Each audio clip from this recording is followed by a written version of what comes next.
Então, hoje nós vamos falar sobre Setembro Amarelo, né? Setembro Amarelo é um tema muito delicado, que é a prevenção ao suicídio.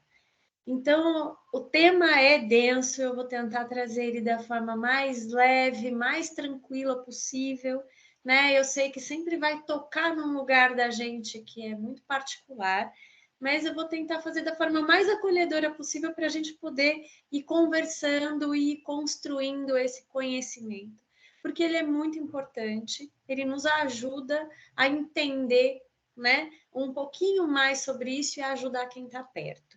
Bom, eu me chamo Mana, meu nome é Mana mesmo, tá? Eu gosto de explicar logo de cara porque traz curiosidade por ser um nome diferente, né? Eu tenho mais de 10 anos de experiência em psicologia clínica analítica, sou formada pelo Mackenzie, né? Fiz especialização em responsabilidade social na FIA e fiz também uma pós-graduação em psicologia transpessoal pelo MIP. Ao longo desses mais de 10 anos na área clínica, já lidei com muitas situações, né, em que a gente vai tentando manobrar aí um pouco desse risco que é e dessa prevenção que a gente precisa ter, dessa atitude que a gente precisa ter enquanto quem está perto de alguém que pode vir a algum momento a cometer um ato contra a própria vida. Junto com a Oriente Meu, já estou há mais de 3 anos quase, né? E já fiz diversas palestras, acho que Setembro Amarelo é um dos temas que eu acabo sempre fazendo, né? Eu vou trazer alguns dados para vocês, para a gente ter uma noção em números, como é que isso funciona. A gente tem que entender que para a pessoa chegar no suicídio, ela tem que estar num sofrimento muito agudo, né? Emocional, psicológico. Então, o que acontece? Essa pessoa provavelmente tem um transtorno mental não identificado ou identificado. E aí a gente entende que no mundo, pelo menos 25% das pessoas vão ser afetadas por algum tipo de transtorno mental durante suas vidas, né? E é muito triste falar porque é um número muito grande, mas para a gente entender um pouco do macro, para chegar lá no que a gente tem que esmiuçar lá na frente, né? E aí, em termos de Brasil, a gente pode ir pensando assim, que 78, 85% das pessoas que têm algum tipo de transtorno mental grave e está num país de média ou baixa renda, e a gente inclui aí o Brasil, não vai ter esse transtorno identificado, ou seja, a gente não vai saber que ela tem alguma coisa, ela também não vai saber. Então, pode-se chegar no suicídio por não ter sido identificado antes. Por isso, a importância da prevenção.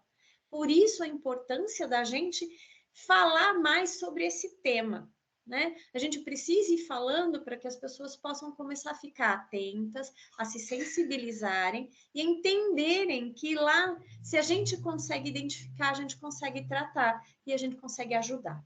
Pode passar. E aí, a gente entra nas maiores causas, né? E a gente precisa ir entendendo que a ansiedade e a depressão são as principais causas de afastamento no INSS, por exemplo, né? E que a depressão é um dos maiores fatores que vão levar uma pessoa a terminar com a própria vida. Então, como a depressão é uma das principais causas de afastamento no trabalho, a gente vai falando sobre isso para entender que 30% dos brasileiros sofrem burnout, e aí a gente tem que entender que não é só uma questão da pressão no trabalho, mas é que fora do trabalho a gente também tem muita pressão, se tem muitas vezes uma jornada dupla, tripla, né? E aí a gente tem um país de ansiosos. Nosso país é o maior em nível de ansiedade no mundo. Então, a gente precisa falar muito, sim, em depressão, em ansiedade, em como que a gente cuida de tudo isso, né? Em como a gente cuida dessa população ansiosa. Muito se deve ao fato de que a nossa pandemia foi também estendida, e a pandemia foi algo que colaborou não só para o crescimento do número de suicídios, mas para o número de pessoas a virem ter depressão e ansiedade por conta do isolamento, por conta da gente ficar mais tempo dentro de casa e em contato, sem o contato com as pessoas, né? E aí a gente tem que também dizer que a gente é o segundo maior nível de depressão das Américas, ou seja, das 3 Américas, a gente está assim quase que campeão. Então nós temos que tomar muito cuidado com esse ranking e com a nossa população, né? Lógico que estando num país de baixa renda, a gente tem muitos fatores biopsicossociais que influenciam a população a estar assim, mas a gente vai com cuidado chegar lá. Pode passar, Laisa.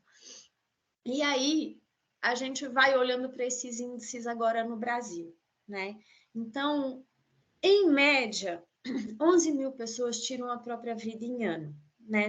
No ano de 2022, eu estava dando uma sapiadinha agora, a gente teve a cada 100 mil pessoas, 8 tiram a própria vida. É um número muito alto, né? Entre os homens, o suicídio é a terceira maior causa. E aí, entre os jovens de 15 a 25 anos, 29 anos, é a quarta maior causa. Então, aí a gente precisa pensar nessa faixa etária, né? Porque são muito jovens que estão chegando num sofrimento muito agudo, num espaço muito curto de tempo de vida. Então, é alarmante demais. Os homens em si, porque a gente já sabe que da nossa cultura, a gente vem com um treinamento de que homem não chora, homem não fala sobre o que sente, homem não busca ajuda, homem não demonstra os próprios sentimentos. Então, como que ele vai externar que ele está em sofrimento? Como ele vai ter, né, esse momento de dizer, gente, eu preciso de alguma ajuda? Se dentro da nossa própria cultura é dito para o homem que ele não pode buscar essa ajuda. Então, a gente tem aí já um fator agravante para os homens estarem na terceira maior causa. Mas os jovens, eles são algo que a gente precisa cuidar muito, porque, veja, em 65,6% dos óbitos dessa faixa etária dos 15 aos 29, são causas externas, ou acidentes, violências, mas aí a gente vai pensando que há lá uns 35% mais ou menos, desses 100%, os jovens estão realmente tentando e conseguindo ter êxito em tirar a própria vida. Então, é muito sério. A gente tem duas faixas etárias que são de risco, né? Os jovens e os idosinhos. Então, os idosos, por conta de não se sentirem tão bem, não terem mais utilidade, não se sentirem bem ou terem uma doença grave. E a gente tem os jovens na outra ponta, não vendo futuro para a própria vida, não tendo uma possibilidade de futuro e uma grande exigência vinda das redes sociais. Então, aí fica muito difícil a gente lidar com os dois extremos, a gente tem que cuidar muito deles. E aí as mulheres estão na oitava maior causa. E por quê? Porque as mulheres, além de contarem muitas vezes com uma rede de apoio maior, as mulheres elas têm uma questão que é a sobrecarga de responsabilidades com relação à família. Então, elas estão tão ligadas a isso que elas não enxergam o suicídio como a primeira ou a segunda possibilidade. Pode passar, Laila.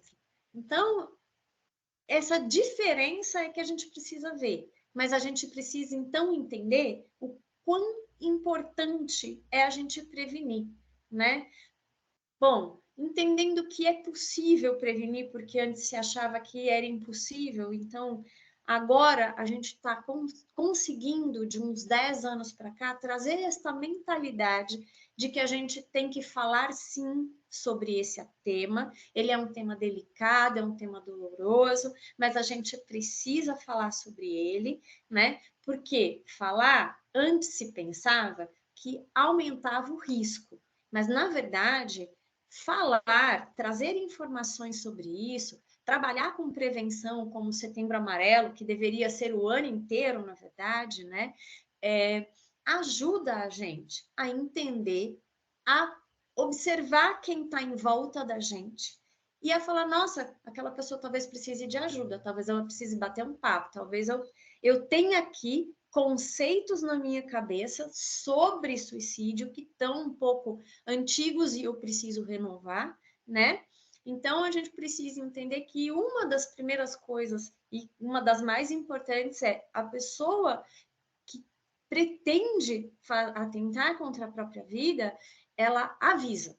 Ela vai dando avisos, ela vai dando sinais. A gente vai ver mais para frente um pouquinho esses sinais, mas ela vai dizendo no discurso, na forma dela agir, que aquilo ali pode ser que aconteça, que ela está pensando sobre aquele assunto, né? Pode passar. Então, a prevenção ajuda a gente a aprender a identificar, né? E a entender que as pessoas que estão em risco de suicídio, elas precisam ser protegidas, né? A gente precisa cuidar delas com mais cuidado, ter um olhar sobre isso com mais compaixão e mais atento, né? E também entender que precisa criar uma rede de apoio, né? Precisa ter contato com pai, com mãe, com família, com amigos, esposo, esposa, todos os colegas de trabalho. Para quê? Para que a gente saiba lidar com essa situação todo mundo junto. Porque a pessoa que está ali pensando nesse ato, ela se sente muito solitária, ela se sente muito sem saída, né? E aí, se você consegue apontar uma saída, muito provavelmente ela não faça aquilo que ela tinha premeditado na cabeça dela.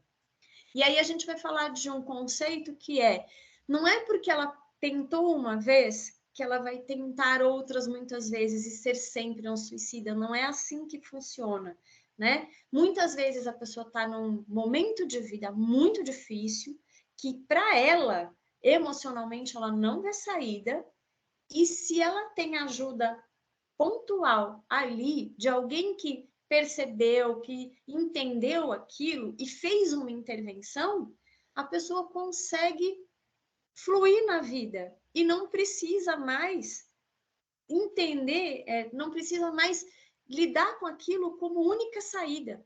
Ela consegue enxergar outros horizontes e não volta a ter esse tipo de pensamento. Então, muitas vezes, uma intervenção bem feita, e não só por quem é especialista, como eu, mas por quem, né, já está preparado, já teve uma palestra sobre prevenção, já teve alguma coisa antes, né, que dava uma base, a pessoa pode ir lá ajudar e o outro ouviu aquela palavra, entendeu que tinha uma saída e desistiu do que ia fazer, né? Isso a gente tem muitos relatos, então é muito bom poder entender que todo mundo pode ajudar, né? Quais são os sinais de alerta para a gente começar a perceber, não só no suicida, mas em todo tipo de questão emocional e de transtorno, mas a gente precisa entender que com os suicidas a gente precisa prestar mais atenção ainda, né? Então, quando a pessoa está naquela fase de estar mais irritada, com uma mudança de comportamento muito brusca, que assim, estava bem e dali 2 segundos está muito mal, né? Uma irritabilidade constante, ou seja, que vai aumentando, ela vai se escalando, mas a pessoa está sempre reclamando, irritada, incomodada, alguma coisa está errada. Né? O normal da gente não é ser irritado, incomodado e ficar o tempo inteiro oscilando entre tô bem, tô mal, tô bem, tô mal, tô bem, tô mal, né? Então, a gente começa a perceber que essa pessoa não tá legal, né? Que não é assim que ela agia antes. Poxa, o que será que aconteceu na vida dela que tá fazendo ela agir desse jeito há algum tempo, né?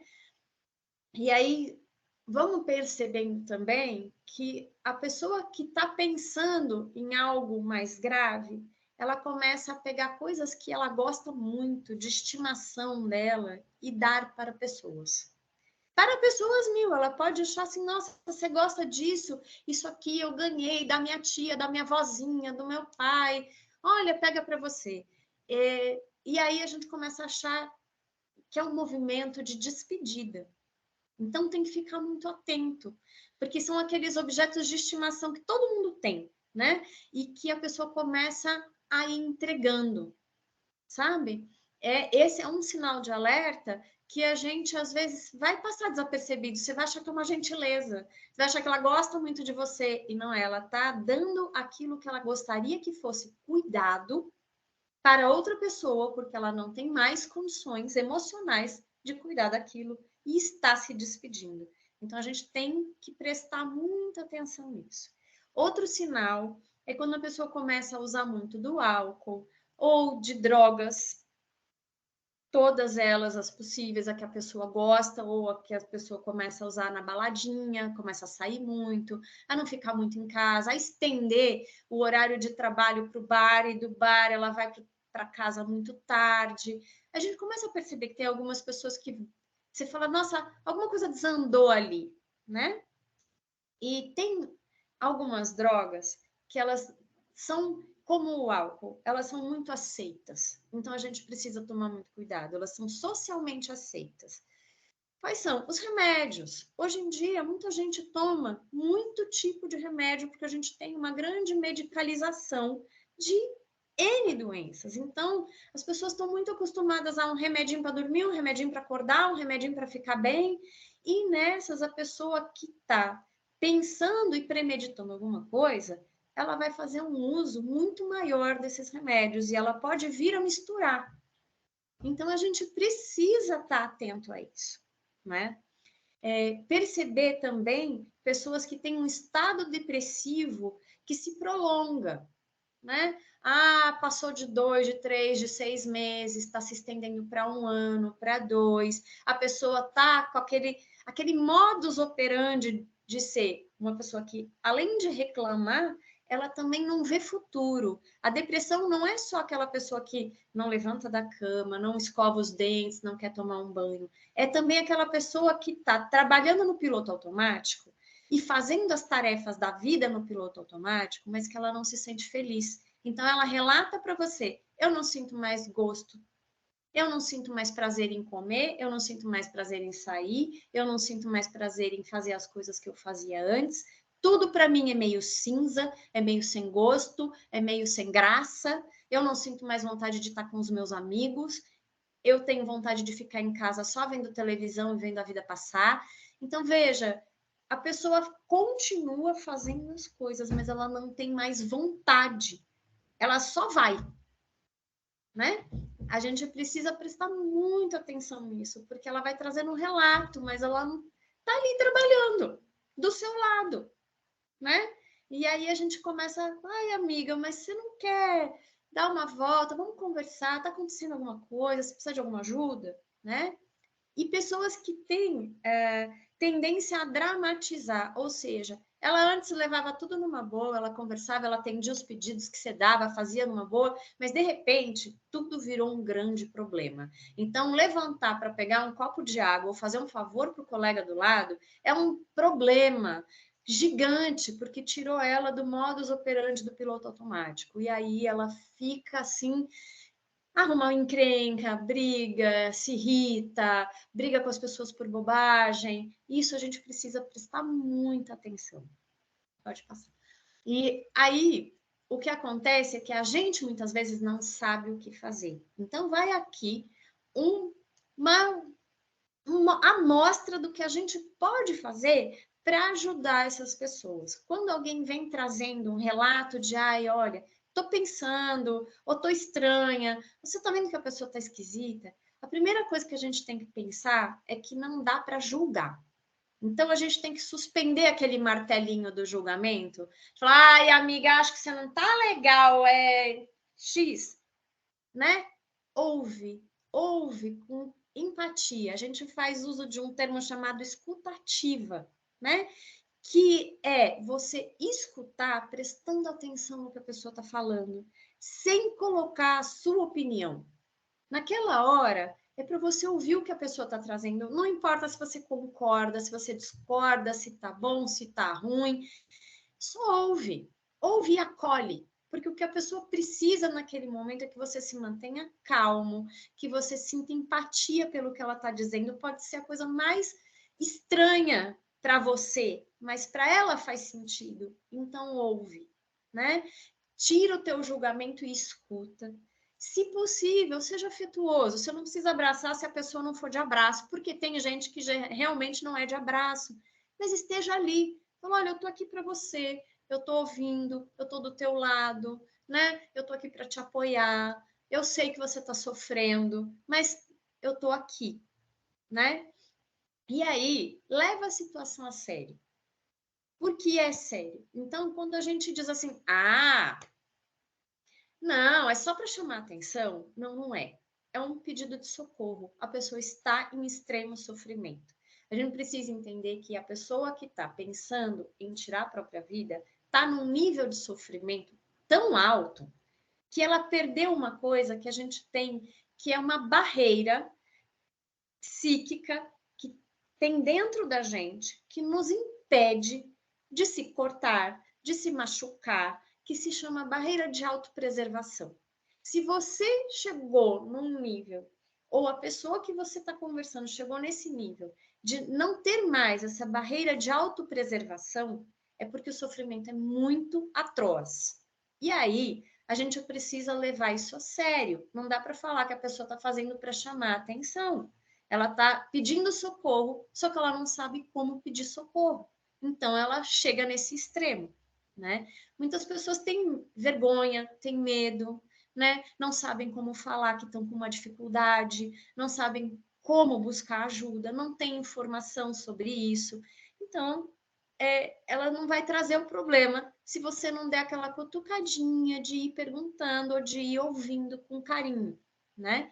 Aí, quando ela trouxer essa ideia mirabolante, né, aquele plano mirabolante, você começa a se atentar a qual o grau de risco do que ela está falando, o quão ela já colocou ali de verdade naquilo ali que ela está falando, no sentido de é possível que ela faça? É possível que ela vá lá e tome o remédio para dormir? Ela tem esse remédio em mãos? É fácil dela conseguir, né? Ela dirige muito rápido? É uma pessoa que bateria com um carro num muro, num poste, né? É uma pessoa que ligaria o gás da casa dela? Então, quais as medidas que a gente pode tomar? Se ela já tentou outras vezes, pergunta, tenta saber. E aí, se você vê que há abertura, começa a explorar algumas saídas. Mas, pessoa, você não acha que seria melhor procurar uma ajuda especializada, né? Você já conversou com um terapeuta, com um psicólogo, já tentou se cuidar, já tentou... Quais as tentativas que já aconteceram? Que outras saídas? Se o teu problema for por grana, será que a gente não pode buscar um outro jeito? Se o seu problema é com um problema de família, será que não tem como conversar com essas pessoas? Se há um outro problema de autoaceitação, o que a gente pode fazer? Qual o caminho, né? E aí a gente vai identificando nessa conversa quem pode dar apoio emocional para essa pessoa, né? Tem família perto? Tem parente? Tem amigo? Tem vizinho? Quem está em volta que a gente pode buscar ajuda? Porque a única coisa que a gente não pode, enquanto psicólogos e enquanto médicos, né, a área médica como um todo, não pode ser omisso quando uma pessoa vem trazendo uma tentativa de suicídio. Ou seja, é o único momento em que eu, como profissional, posso quebrar o sigilo e dizer, olha, eu vou ter que falar com a sua família, eu vou ter que falar com quem te dá apoio, porque você precisa de apoio nesse momento. Então, todos nós precisamos saber que tem que ser formada uma rede de apoio. É muito importante, pode passar. E que aí a gente vai nessa rede de apoio costurando um jeito, né, de entender como apoiar essa pessoa e como ganhar tempo. Então, a gente vai perguntando sobre o plano. Todo mundo tem que saber qual é esse plano. Eu vou botar uma escada na janela do banheiro e vou pular. Então, Gente, já tira a escada de casa, põe grade na janela, né? Por quê? Porque você tem que evitar aquilo. Então, a gente tem que ganhar tempo conversando com essa pessoa, entendendo qual é esse plano mais a fundo. Ah, vou tentar com uma faca, tira a faca. Vou tentar com o gás, desliga o gás, né? Só liga quando... Se é muito sério, a gente... E a pessoa está muito na vontade de fazer, muito na intenção, a gente tem que remover tudo o que for possível à volta dela e tentar fazer um contrato onde a gente ganhe tempo. Como é que é isso? Olha, fulano, vamos fazer o seguinte, eu sei que você está sofrendo muito, mas vamos dar um tempo, vamos fazer assim, vamos buscar essa ajuda, tentar fazer algo efetivo em termos de atitude que as pessoas à volta dela e ela possam fazer para que ela não tente contra a própria vida. E se necessário for, não deixe ela sozinha. Então, se o risco for muito grande e ela tiver com muita certeza de que ela vai fazer aquilo, tem que ter gente com ela 24 horas. Não dá para deixar sozinha. Não é uma pessoa que você fala assim, eu vou comprar pão e já volto, porque não comprar pão e já volto, já foi. Né? O risco está ali. Então, ela tem que ter alguém com ela. E se necessário for, às vezes é necessário colocar a pessoa internada. É muito raro, mas precisa. Então, a gente tem que entender que é um grau alto. Tem gente que vai só ter a ideia, mas tem gente que vai levar a ideia a termo. Então, a gente precisa saber sobre isso e precisa estar ali, né, de olho no que está acontecendo com essa pessoa. Pode passar. E aí, a gente vai, então, pensar no que não fazer, né? Porque é muito comum acontecer de pensar assim, putz, essa pessoa veio me contar que ela estava pensando em se matar e eu simplesmente não sei o que fazer. Como eu não sei o que fazer, eu ignoro a situação. Falo, ah, não, ela nem está levando a sério, ela não vai fazer isso, não. E simplesmente ignora, pula, como se nada tivesse acontecendo. E isso acontece muito. E é o mais estranho que acontece com quem está dentro de casa convivendo com essa pessoa. E aí é muito comum mães de adolescente dizerem assim, mas ele parecia bem. Ele nem nunca comentou comigo que ele queria fazer isso. Ele nunca nem disse. Nunca, eu nem imaginava que a minha filha era, ou meu filho era capaz de fazer isso. Então, entenda, não é que foi só ignorada, essa pessoa não sabia ler os sinais, essa pessoa deu os sinais e o outro simplesmente achou que era mais confortável passar batido. Porque achou que lá na frente ia se resolver sozinho, era só uma crise de adolescente, era só um velhinho triste, era só uma pessoa da família que estava desconfortável, mas era uma depressãozinha que ia passar. Entende? A gente precisa levar isso muito a sério, não pode deixar isso tão banalizado. Né? Como as pessoas hoje em dia se medicam muito, a gente precisa entender que não pode banalizar o uso da medicação. Ela é séria, ela é real, né? Aquilo acontece por um motivo real. Então, não dá para achar assim, toma um remedinho para dormir e tá tudo bem, amanhã passa seu sofrimento. Não passa, o sofrimento volta, né? Se não falar, se não tratar, o sofrimento volta. Por isso que não dá para falar, vai ficar tudo bem. Vai passar, amanhã passa. Não vai ficar tudo bem, amanhã não vai passar, o sofrimento continua ali e essa pessoa precisa de ajuda, né? Em casos mais graves, às vezes, a pessoa que recebe a notícia fica revoltada, fica envergonhada, fala, ai meu Deus, como é que eu vou contar para as pessoas, como é que eu vou lidar com isso? Ou entra em pânico porque não sabe o que fazer. Por isso mesmo a gente deu toda aquela lista do que saber, como saber e o que fazer, né? Para lidar com a situação. Por quê? Porque entrar em pânico é tudo que você não pode entrar quando alguém te conta uma coisa dessa. Se você não tá calmo por dentro, porque dá aquele, meu Deus, eu preciso fazer alguma coisa, pelo menos tenta ficar calmo por fora para não assustar aquela pessoa. Ela já tá te contando uma coisa muito difícil. Ela já tá falando algo que para ela é muito difícil de lidar. Então, não coloque mais julgamento e mais o seu nervoso em cima do momento difícil do outro. né? Às vezes a gente tem um costume de entrar em competição, né? Tem gente que entra em competição de dificuldade, de pobreza, de quem se ferrou mais no dia a dia. E isso também não ajuda, porque o outro vai falar assim, eu tô pensando em me matar, o outro leva no trivial e fala, eu também, sabe? Porque a vida, gente, isso não é um bate-papo de café, é uma conversa séria, né? Então, não dá para levar como se fosse uma brincadeira, entende? Não é trivial, é um problema sério, né? Dar falsas garantias de que, não, olha, se você vai ficar bem ali na frente, vai passar, né? E tentando dizer assim, olha, se eu fizer tal coisa, você não tenta mais, né? Tentar barganhar dessa forma também não é legal, não vai ajudar, né? E aí tem uma coisa que é muito séria. Muitas vezes a pessoa que vem contar para você isso, né? Ela pede para você jurar segredo. É a única coisa que você não pode fazer de jeito nenhum. Não dá para guardar segredo. E a gente tem que deixar isso claro para a pessoa. É algo muito sério. É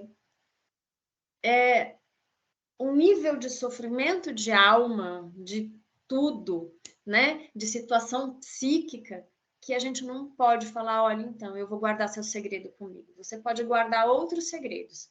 Você pode guardar os segredos sobre a sexualidade de alguém que não quer sair do armário. Você pode guardar segredos sobre alguém que fez alguma coisa que não foi muito legal, mas você não pode guardar segredos sobre alguém que está premeditando e escrevendo um plano infalível para terminar com a própria vida. Você tem que dizer para essa pessoa, olha, isso eu não posso fazer. Porque juntos a gente vai ter que buscar uma saída para isso.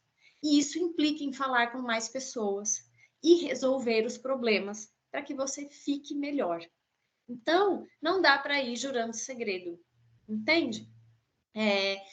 E aí, deixar a pessoa sozinha. Em casos graves, a gente não pode deixar a pessoa sozinha. E deixar a pessoa sozinha, às vezes, é assim: eu conversei um pouquinho com ela lá, ela agora já tá melhor, então eu vou seguir minha vida. Já fiz minha parte.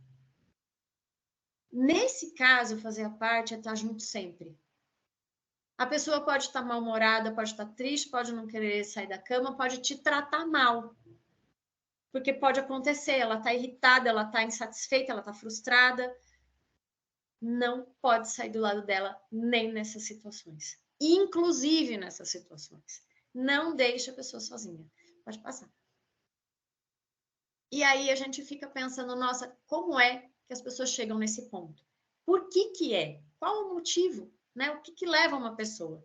E a gente pesquisa muito, estuda muito, mas não existe uma causa única. Não é uma única razão. São conjuntos de fatores que levam a pessoa a pensar ou a atentar contra a própria vida.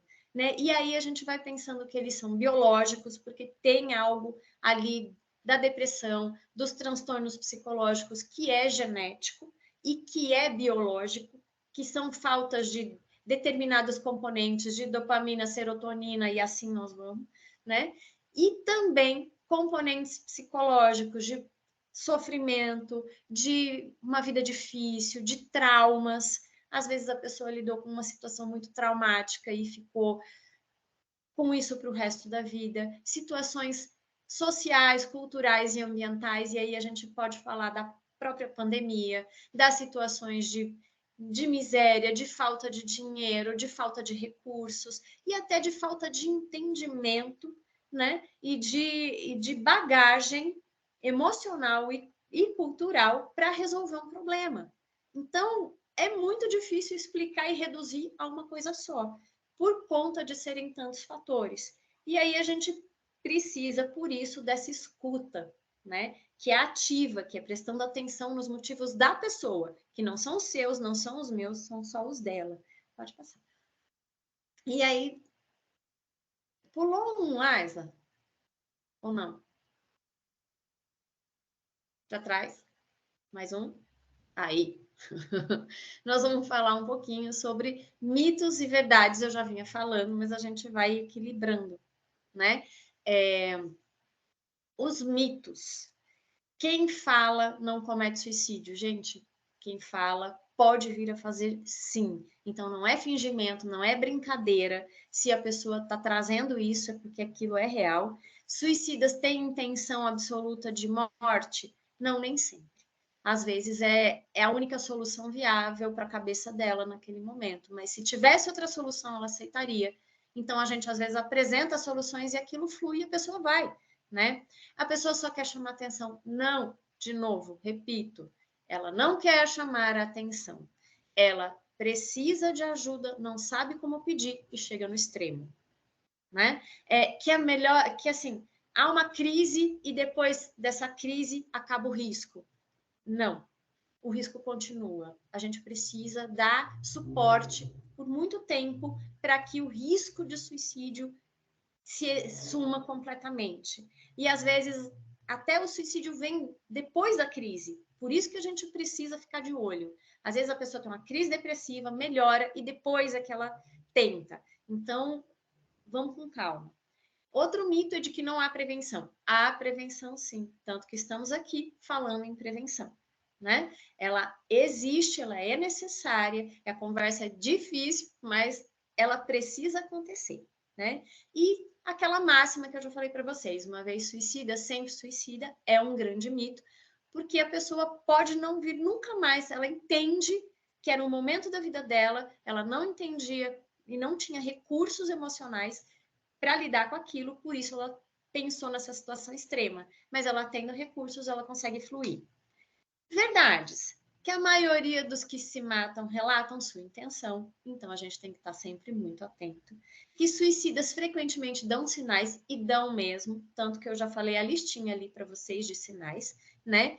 Que muitos suicídios acontecem na melhora, foi aquilo que eu acabei de falar. A pessoa tem uma crise ou depressiva, ou de mania, ou enfim, do que quer que seja, e aí, quando ela melhora, ela pensa assim: não quero passar por isso de novo, nunca mais na minha vida. Então, eu vou acabar com a minha vida agora, num momento em que tá tudo bem, tá todo mundo bem, passou, tá tudo ok, para eu não passar por isso de novo. Ou porque ela não quer causar mais sofrimentos como aqueles para a família e para quem está no entorno. Então, é nessa melhora que a gente precisa estar de olho. Porque parece que está tudo bem, mas ela está aqui dentro da cabecinha dela maquinando um caminho, né? E pensamentos suicidas, eles podem ir e voltar.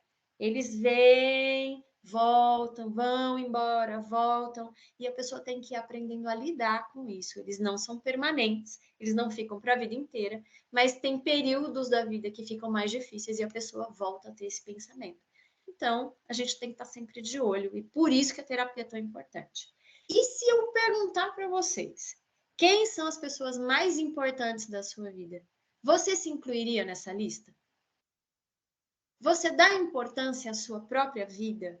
Ou quando eu te fiz essa pergunta, veio o filho, o marido, a esposa, os pais, o gatinho, o cachorrinho, veio todo mundo. Mas você mesma se pôs nessa lista?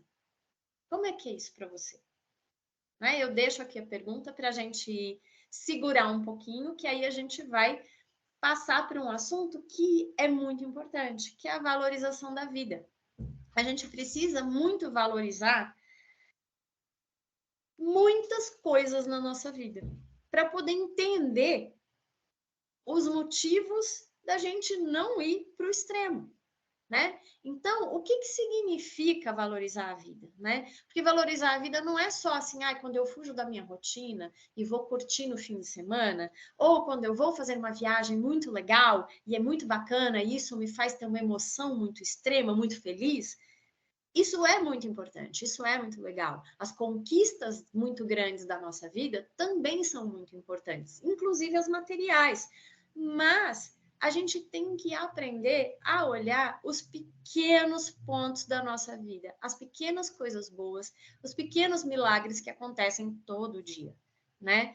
Por quê? Porque a gente precisa aprender algo que é aproveitar o aqui e agora, aproveitar o pouquinho que nos acontece aqui e ali, né? Que é disso que a gente dá valor ao que a gente é, às nossas coisas, ao nosso dia a dia, aquele pequeno café da manhã que você tomou com a tua família reunida, ou aquele momento daquele almoço, aquele cafezinho que você bateu um papo com uma pessoa que é querida para você, né? Por quê? Porque conforme a gente vai tomando consciência disso, a gente vai ficando mais grato à vida que acontece, né? Não estou falando naquele papo gratiluz, vamos ser gratos ao sol, à lua, à luz. Não é isso. É entender que existem pequenos momentos na vida que eles são bons e que eles acontecem todo dia, né? E para quê? Para a gente conseguir manter esses momentos o mais possível, o máximo possível. Por quê? Porque é deles que a gente vai ficando emocionalmente bem nutrido, né? E aí tem aquela coisa assim, mas tal coisa não funcionou, tal coisa não deu certo. É não se culpar tanto, mas aprender com o erro. Né? Quando a gente se coloca na posição de aprendiz com a vida, a gente entende que errou, mas entende que dá para fazer melhor no dia seguinte e que dá para consertar, dá para pedir desculpa, dá para fazer algo que seja digno, e aí a gente consegue entender que a gente vai caminhando e aprendendo na vida. Então, valorizar a vida é dar sentido para as coisas que são legais, boas, mas para as ruins também, entendendo que a gente vai sempre aprendendo, né? E que a gente pode ir caminhando, né? Aprendendo coisas novas sempre. Se a gente se coloca nesse lugar de aprendiz, tudo se torna novo sempre, tudo se torna bom, né? É entender que remédio ruim também é bom. Às vezes a gente precisa levar uma chamada, uma bronca, uma coisa que você fala, nossa, eu não via dessa forma, mas agora eu tô vendo e eu aprendi com isso me fez melhor. E que bom. Pode passar. E aí eu vou propor para vocês um exercício rápido, tá? A gente tem aqui um ambiente seguro, então eu vou pedir para vocês que quem quiser contar, quem quiser falar no final de tudo, né? A gente está no espaço seguro e que a gente não vai julgar o que o outro compartilhar, né? A gente vai só ouvir, acolher e respeitar, né? E fazer disso um bate-papo legal. E aí eu vou pedir para que vocês escrevam rapidinho, curtinho, gente, pouquinho. Se vocês quiserem colocar no chat, se vocês quiserem escrever para vocês, se vocês quiserem depois compartilhar, fiquem à vontade, né? Uma cartinha para si mesmos, destacando pelo menos 2 qualidades suas. E pode ser assim, faço bolo de chocolate, sou boa ouvinte, sou boa amiga, sou boa mãe, sei lá, faço um estrogonofe gostoso, né? E recordando algo que fez você valorizar a sua vida. Algo curtinho, rapidinho, né? Para a gente ir colocando aqui. E aí, enquanto vocês vão escrevendo aqui, a gente vai falando mais um pouquinho. Eu vou dar aí uns 3 minutinhos para vocês fazerem isso. E já vou agradecendo desde já, né? Pela oportunidade de estar aqui conversando com vocês, de estar falando sobre esses assuntos tão delicados e tão importantes, né? Deixo também alguns locais para que vocês possam pedir ajuda. Saibam que pedir ajuda não é vergonha, pedir ajuda é muito importante. Tem aqui, vocês têm o departamento de RH, mas vocês têm também a Oriente-me, de mãos dadas aí para ajudar vocês. Então, quem sentir que de alguma forma precisa de ajuda, a gente tem o Centro de Valorização da Vida, tem a Sociedade Brasileira de Psiquiatria, né? Tem ali um manual. A gente tem também a Lei de Combate ao Bullying, ela é muito usada nas escolas, foi sancionada há alguns anos, e a gente faz disso uma prevenção, né? Mais aprofundada para quem precisar. Alguém quer compartilhar a cartinha? Quer falar alguma coisa? Se ninguém quiser falar nada, eu deixo aqui o espaço para a Laisla fazer a apresentação rapidinha da Oriente, né? E aí a gente já passa para os nossos agradecimentos.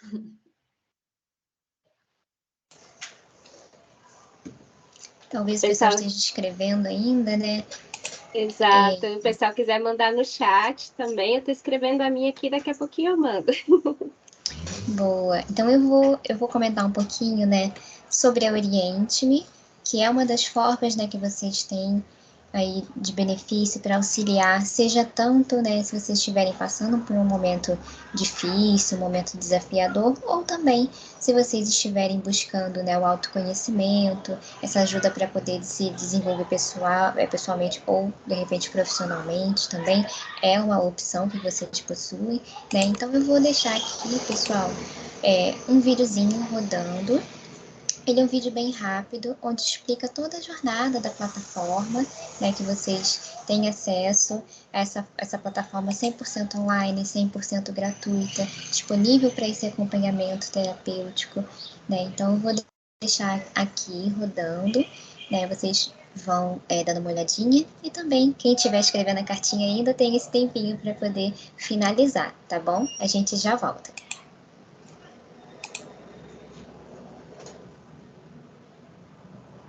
Olá, desejamos as boas-vindas e ficamos felizes em te contar um pouco mais sobre como a Oriente-me funciona. Focamos em te apoiar na sua jornada, para que possa atingir todos os objetivos que busca, pessoais e profissionais, da forma mais leve, fácil e eficiente. Para se cadastrar, você deve acessar o site orienteme.com.br ou baixar o app da Oriente-me, disponível para Android e iOS. Acesso rápido e fácil de forma 100% gratuita. Para realizar o cadastro inicial da Oriente-me, é simples e rápido. Preencha os campos na tela com suas informações. No campo Apelido, escolha como deseja ser identificado, de forma anônima na plataforma por todos os profissionais que irão te atender, caso sinta necessidade. Em seguida, após a escolha do pilar que tiver mais interesse, você realizará o seu mapeamento. O mapeamento é um momento importante para você refletir sobre o seu momento, sinais que seu corpo vem apresentando e rotina. O mapeamento é um primeiro grande passo de reflexão e autoconhecimento, importante para o início da sua jornada na Oriente-me. Em seguida, no seu questionário de perfil, buscaremos entender mais sobre quem você é, seus objetivos e os principais motivos que te levaram a procurar a Oriente-me. É com base no mapeamento e seu perfil que iremos te conectar com o melhor profissional para seus objetivos e necessidades. Pronto! Após a etapa de questionário de perfil, você será conectado com o profissional que tem a melhor formação, experiência e avaliação na plataforma para te atender de acordo com a sua necessidade. Agora você já poderá acessar a agenda do seu profissional e agendar sua primeira videochamada. Para isso, clique em videochamada em sua página de início. Selecione a melhor data e horário dentre os disponíveis. Caso não encontre um dia e horário de sua preferência, envie mensagens para seu profissional solicitando mais opções. Para confirmar seu agendamento, clique em Agendar. Pronto! Sua videochamada está agendada e o profissional te aguarda na data e horário marcados. Para facilitar na sua organização, aqui você vê de forma fácil e simples a sua próxima videochamada. Além das videochamadas, na Oriente-me, você pode enviar mensagens de texto, de voz, fotos e vídeos para seu profissional sempre que desejar. Ele responderá pelo menos 2 vezes ao dia, de segunda a sexta-feira, das 8 às 20 horas. Para mandar suas mensagens é super simples. Clique em Mensagens em seu menu inicial. Pronto! Seu chat já está disponível sempre que precisar. E sempre que desejar, poderá avaliar ou trocar de profissional. O diário emocional também é uma ótima forma de você se conectar com você mesmo, refletir e entender o que no seu dia te despertou sentimentos bons e ruins, sua evolução e até hábitos. Além do acesso ao profissional, você também poderá explorar um universo de conteúdos, atividades e vídeos criados por especialistas, pensando nos seus objetivos e temas de interesse. Aproveite para favoritar, baixar e até compartilhar com seu profissional caso deseje. E não se esqueça que você sempre poderá compartilhar com seus colegas a plataforma, convidando as pessoas que quiser para que conheçam a Oriente-me. Se tiver qualquer dúvida, nossa equipe terá o maior prazer em te ajudar. Te convidamos a embarcar na Oriente-me e descobrir tudo que temos para te oferecer. Cuidar da sua saúde nunca foi tão fácil. Acesse o nosso site e comece hoje mesmo. Vamos nessa? Bom, pessoal, esse foi o vídeo. eu queria deixar aqui disponível para vocês o nosso QR Code, para vocês terem mais uma opção, né, de cadastro. Vocês podem baixar o aplicativo, podem acessar pelo site ou entrar aqui pelo QR Code, que vai levar diretamente para a página de cadastro na Oriente-me, para vocês começarem, né, essa jornada de autoconhecimento, tá? Então, deixo aqui o convite que todos participem, né? Façam o seu mapeamento de saúde emocional. Ele é um grande passo para vocês poderem identificar, né, questões que talvez no dia a dia possam estar interferindo nos seus níveis de ansiedade, estresse ou depressão. Então, ao final desse mapeamento, que ele é bem rapidinho, dura 2 minutinhos, vocês vão ter ali um termômetro indicando as suas porcentagens, né, dessas questões, para poder auxiliar vocês, né, ser ali um primeiro olhar detalhado, para poder entender, né, e poder chegar no seu profissional e falar, olha, tem acontecido isso no meu dia a dia, né, como que a gente pode fazer para melhorar, me auxilia nessas questões, né, então é um primeiro grande passo ali de autoconhecimento, né, e aí você continua isso com a jornada feita com o seu profissional. Tá? Então, gostaria aqui de reforçar esse convite para vocês, reforçar também a confidencialidade de dados. Nada do que vocês trouxerem dentro desse ambiente da plataforma vai ser compartilhado com alguém de forma alguma, tá bom? Tudo que vocês trazem, tanto no chat quanto nas videochamadas, é 100% criptografado de ponta a ponta. Ninguém tem acesso a essas informações, somente você e o seu profissional, tá bom? Para que a gente possa garantir todo esse sigilo e vocês se sintam mais confortáveis possíveis, tá bom?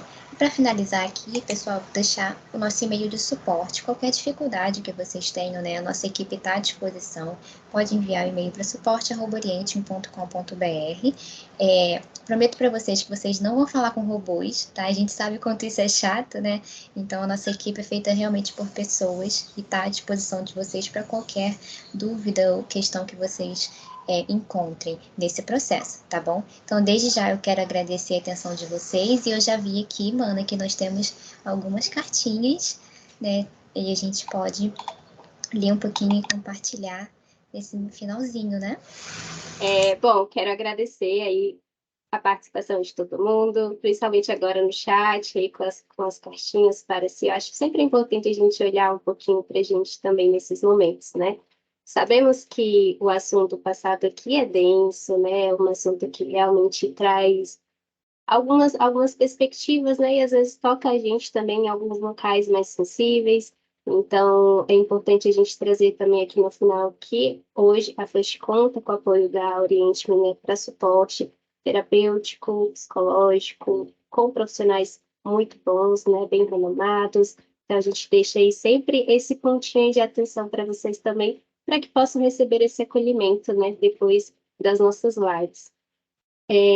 Como a Mana disse, informação é sempre a base de tudo, né? Então, falar sobre isso é sempre trazer informação, trazer bagagem para todo mundo, para lidar com situações, seja com o outro, seja com a gente mesmo. Então, é ficar atento a sinais, sempre, né?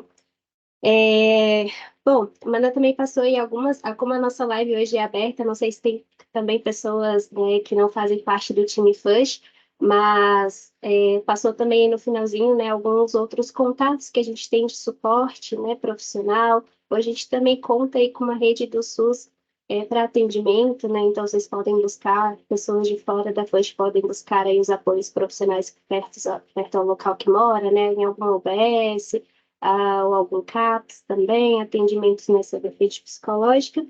E, no mais, pessoal, queria só agradecer, foi excelente ter vocês aqui conosco hoje, agradeço por tirar esse tempinho aqui com a gente, e qualquer questão também, nós aqui do RH ficamos à disposição, assim como o pessoal da Oriente, tá bom? Mana, você consegue falar, quer trazer mais alguma coisa? Ainda não. Infelizmente a gente não consegue te ouvir. Mas acredito que no mais é isso. Se quiser mandar alguma coisa no chat, manda pra gente ir finalizando, tá bom? Agradeço demais a participação de todos. Fico feliz aqui com a contribuição de todos no chat também, as cartas para si. E Bom dia de trabalho para todo mundo, boa quinta-feira. Esperar só a Amanda aqui mandar informaçãozinha no chat e a gente já vai finalizando.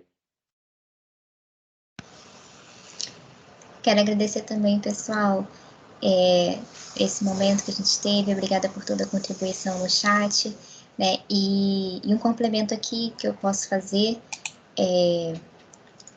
pela Amanda, né? Que essa cartinha que vocês fizeram, daqui a um ano vocês voltam nela e leiam, né, o que vocês escreveram, o que vocês estavam pensando. Daqui a um ano vocês vão ver, relembrar de alguns momentos que talvez vocês já tenham esquecido e possam fazer parte da sua vida, né, da sua memória, de trazer esse momento de alegria, né, e também entender um pouquinho como vocês estão evoluindo ano a ano, né, aprendendo com as questões que acontecem com a gente, tá bom? Então, quero agradecer tudo que aconteceu aqui e contem conosco, estamos sempre à disposição. É isso, então. Obrigada, Laísa. Obrigada, Nana. Bom dia, pessoal, para todos. Até breve. Tchau, tchau.